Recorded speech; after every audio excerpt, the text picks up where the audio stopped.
All right, that's nice, man. Our head maintenance guy is in the unit right over there, jamming out with some Rolling Stones while he paints. All right, hey guys, Boss Man here. All right, on this one, I want to talk about getting my blood type. Okay, so I've been trying to get to the BI, the Bureau of Immigration, to do my visa extension, and possibly at the same time apply for my ACR-I card. Reading through the documentation, it appears that might actually be possible, and that would be kick-ass. But anyway, on the form for the ACR card, I'm just going to call it that, it's ACR-I card, alien something registration. But anyway, there's a blood type on there. So I emailed two of my doctors back in the States, and they did actually respond quickly, which is surprising. We don't know what your blood type is. How can you not know what my blood type is? One of them was my ENT, did a surgery on me. How does he not know what my blood type is, right? Oh, we getting more rain? Sounds like we're getting more rain. All right, so I had ChatGPT give me 3 local clinics, right? I didn't want to go back to the doctor and go through all that again. But they have roadside clinics here, and I left late at 7:20 a.m. Because I think they opened at 7. But the first one, it was an arduous journey on the scooter getting there, and I finally found it, and it looked like it had been closed up for at least a year. 4 scooters parked in front of the gate that closes from the top. It's like, wow, okay. So then I found another one, and it was this provincial hospital, right? And so I said, well, and I asked ChatGPT, I'm at this provincial hospital, am I at the right place? He said, yes. All right, F it, man. So I drove in, spoke to a security dude, said, where do I park this scoot? He's like, over there. It was difficult to find a way in, but I just rode in on where people walk in and out. So I parked my scoot, and the place was packed. It's like, oh man, I do not want to do this here. So I found imaging. That area did not look very busy, so I spoke to them. They said, yeah, we can do it here, but it'll be a lot easier if you just pay at that clinic across the street. Like, clinic? And sure enough, damn it, there it was. So, all right, great, thank you. So I left the scooter parked at the provincial hospital, and I just hoofed it across the street over there. And I've got not a whole lot, but like 1 to 2 minutes worth of video and pictures that I'll show. Most of that's about the dining they have there, which was fascinating. But okay, so I went in, didn't show them ID. They didn't even ask. They gave me a little blue form. I filled out my name, my phone number, my age, and sex. And I was supposed to check blood typing. I didn't check that. They checked that for me. That'll be 60 pesos. Okay, so 100 pesos is like $1.70, right? US. It's like, okay, well, that's pretty cool. And they came back in a few minutes and handed me the blue form back and this thing they printed out, which is instructions. They said, take that upstairs to reception. All right. So I go up there. I found my way to reception, handed it to them. They said, okay, have a seat. I'm like, do you know about how long this is going to take? And it took a minute. I don't know. I mean, this is in the heart of Dumaguete, and the English was not what I've become accustomed to. Anyway, they said, about 30 minutes. So I'm waiting. Thank God they had at least one AC unit running in there, window unit, but it was a big one. Almost sufficient. And sure enough, in about 25 minutes, lady came and got me, did the rubber band thing, and see, I still got a mark right there. Took the draw, said, okay, your results will be ready in about 30 minutes. I'm like, okay, cool. I'm really hungry. Do I have to wait, or can I go to Jollibee, or what is it, Crispy King chicken they have here? I said, yeah, that's fine. I'm like, all right, great. So that's when I got my iPhone out, and yeah, you can watch that now. All right, boss man, cut here, insert footage.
All right, so that was the footage.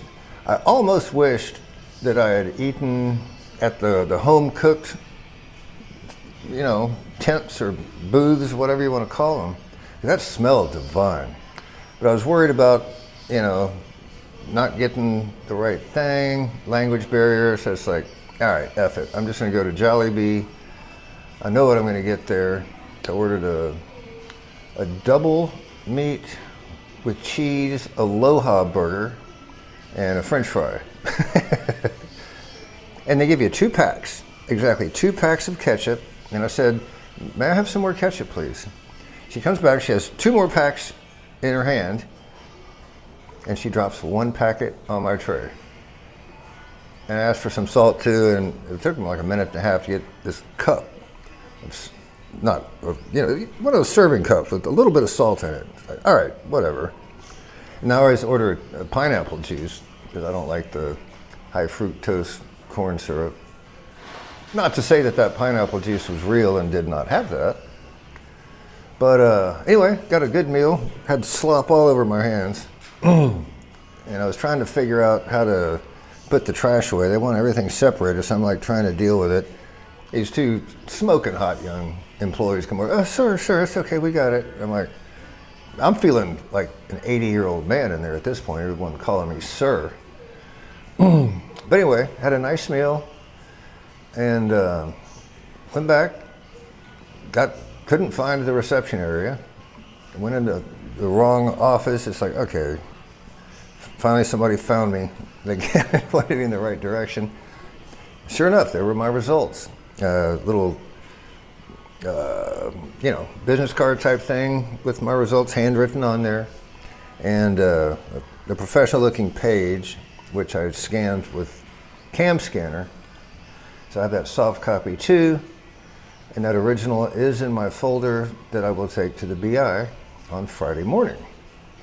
Now today's Wednesday, but my understanding is that Thursdays are a busy day and maybe not the best day to go. So I'll go ass crack of dawn Friday morning. Okay. Then that was done.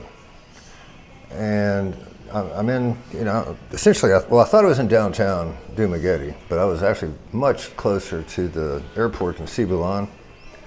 I wanted to go to a Suzuki dealership and sit on one of those Suzuki Raiders, those little tire style bikes everybody runs around on, 150.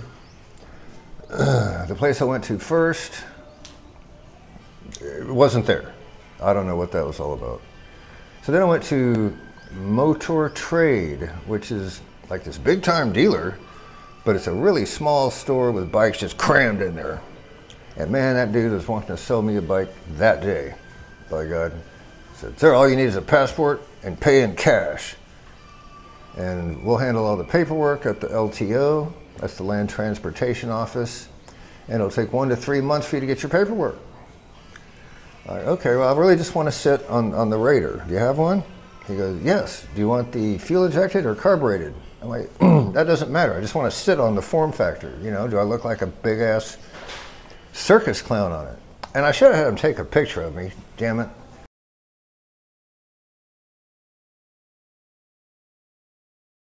But he agreed. He said, yeah, I look like a big clown on it. So it's like, oh, fuck. Anyway, so I'm not going to get one of those. And then when he found out I wanted an ADV, pardon me, an ADV 160, he got all excited. And I said, oh, I'm also thinking about NMAX. He goes, well, we don't have an NMAX here, but at City Mall, we have a display, and it's there, and you can buy that one. So, I don't know. I'm not buying anything until I get my ACR-I card, a 6-month Visa extension, and a bank account. That's when I'll buy one. Otherwise, I'm going to keep renting from Goldfinger. His wife, Carolyn, runs Easy Rider Rentals in Dumaguete. I think it's kind of off towards the Bacall area a little bit. But anyway, piece of cake, great dude. Wife Carolyn, awesome. And let's see. Yeah, that's about it. It's hot and sticky, man. We've been getting some rain out here. Other than that, I'm gonna get some beers and throw on some Top Gun Maverick. Watch with a lady friend of mine here tonight. She hadn't heard of Top Gun. I'm like, wait a minute. I don't care if you've lived in the Philippines your entire life. You have to have heard of Top Gun. Everybody on the planet's heard of Top Gun. But anyway, yeah, so we're going to order some food from Neva's and get settled in and watch that. And I think that's it for that story. As always, y'all stay blessed.